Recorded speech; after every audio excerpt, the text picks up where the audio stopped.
मान लीजिए आप एक ऐसी लाइफ लीड कर रहे हैं जिसका कोई मतलब ही नहीं है। 12 साल पहले आपके सारे दोस्त छूट गए हैं, घर वालों से भी उतनी कोई मतलब नहीं है। मतलब आपकी जो लाइफ है वो टोटली हेल हो चुकी है।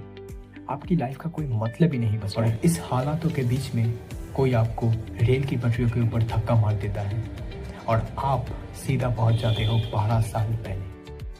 स्वागत है दोस्तों आप लोग का मेरे चैनल पे। This is my first video and आप देख रहे हैं आर्ट व्यूज़। और आज हम लोग बात करने वाले हैं टोक्यो रिवेंजर्स सीजन 1 के बारे में। ये एक ऐसा एनिमे है जो एक्शन थ्रिलर इस जॉनर में आता है। और अगर ये एक्शन थ्रिलर इस जॉनर में आता है तो आप इस एनिमे से क्या एक्सपेक्ट करोगे कि इसका जो मेन प्रोटैगनिस्ट है ये एकदम मतलब कूल फाइटर होगा, बहुत अच्छा फाइटिंग करता होगा। अगर तुम ये एक्सपेक्ट कर रहे हो तो फिर ये एनीमे तुम्हारे लिए नहीं। ये जो एनीमे है ये शुरू होता है हमारे मेन प्रोटैगनिस्ट के साथ, हानागाकी ताकेमिची। ये एक 26 साल का लौंडा है जिसकी ज़िंदगी में कोई भी नहीं बचा। कोई भी नहीं बचा इन द सेंस मैं ये कहना चाहता हूँ, इसके जो दोस्त थे सब छूट गए हैं, घर वालों से भी उतना कोई लगाव नहीं है। एक गर्लफ्रेंड थी, वो भी 12 साल पहले ब्रेकअप हो गया। इसे ये सब देखकर बहुत ही बुरा लगता है, पर वो अब कर भी क्या सकता है, उसके हाथ में कुछ भी नहीं है। वो एक अकेला हारा हुआ इंसान है जो अपने आप को बहुत ही कम आंकता है, जो ये सोचता है कि उसके अंदर कोई भी हिम्मत नहीं है, वो कुछ भी ठीक से नहीं कर सकता, कोई भी उस पर भरोसा नहीं करता। और ऐसे ही वक्त में जब वो काम पे जा रहा होता है तो किसी ने उसे पीछे से धक्का मार के रेलवे ट्रैक पे गिरा दिया। और रेलवे ट्रैक पे गिरने के बाद उसके साथ कुछ ऐसा होता है जो उसने कभी एक्सपेक्ट भी नहीं किया था। वो चला जाता है 12 साल पीछे, मतलब 2017 से 2005 में, उसके स्कूल के दिनों में। और इस रेलवे ट्रैक की बात को याद रखना क्योंकि ये बाद में बहुत एक इम्पॉर्टेंट पार्ट है। और जब वो 12 साल पीछे आया तो वो अपने उन पुराने दोस्तों से मिला, अपनी गर्लफ्रेंड से मिला और नाओतो से मिला। और वही बड़ी नाओतो से उसने कहा कि आज से ठीक 12 साल पहले तुम और तुम्हारी दीदी एक गैंग वॉर में मारे जाओगे।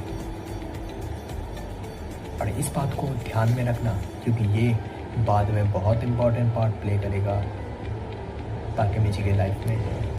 और अब उसे ये लगने लगा कि ये जो 12 साल बीत गए हैं, मैं 2017 में हूँ, मैं काम कर रहा हूँ, ये सब एक धोखा है। असल में तो मैं 2005 में हूँ, मैं तो अपनी स्कूल लाइफ एंजॉय कर रहा हूँ। लेकिन ये उसकी गलत फहमी थी। और यही बड़ी एंट्री होती है दो ऐसे बंदों की जो इसकी लाइफ में भूचाल मचाने वाले थे। कौन है ये दो लोग? ये दो लोग और कोई नहीं, टोक्यो मांजी गैंग के फाउंडर और को फाउंडर है, मीन्स प्रेसिडेंट और वाइस प्रेसिडेंट। तुम लोग ये कहोगे कि ये टोक्यो मांजी गैंग क्या है? अगर शॉर्ट में कहूँ तो इस गैंग का नाम है तोमार। टोक्यो मांजी गैंग, टोक्यो से टो और मांजी से मां, तोमार गैंग। इस गैंग का जो लीडर है वो है माइकी, जो मतलब एक किलिंग मशीन है। शॉर्ट टर्म में कहूँ तो किलिंग मशीन है। और इस जो तोमार गैंग है इसका जो वाइस प्रेसिडेंट है वो है ड्रैगन। और तभी ताकेमिची ने गलती से नाओतो का हाथ पकड़ लिया और वो चला आया फिर से प्रेजेंट में।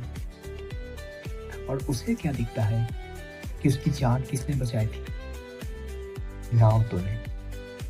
नाओतो ने उसकी जान बचाई थी। मैंने कहा था कि ये जो पार्ट है ट्रेन ट्रैक वाला ये बहुत इम्पोर्टेंट है। नाओतो ने उसकी जान बचाई थी। ये हमें पहले क्यों नहीं दिखाया गया? क्योंकि तब वो मारा गया था और ताकेमिची पहुंच गया पास्ट में। और जब वो पास्ट में पहुंचा तो उसने नाओतो को बताया, क्या बताया? तुम भविष्य में मारे जाने वाले हो 2017 में। जैसे फ्यूचर चेंज हो गया था और नाओतो बच गया। और नाओतो ने ही ताकेमिची की मदद की थी ट्रेन ट्रैक से उसने। कैसे पता? हाथ पकड़ के।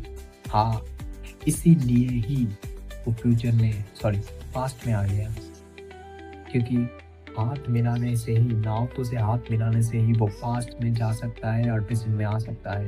लगता है शो का जो राइटर है वो नोकिया का फ़ोन यूज़ करता था।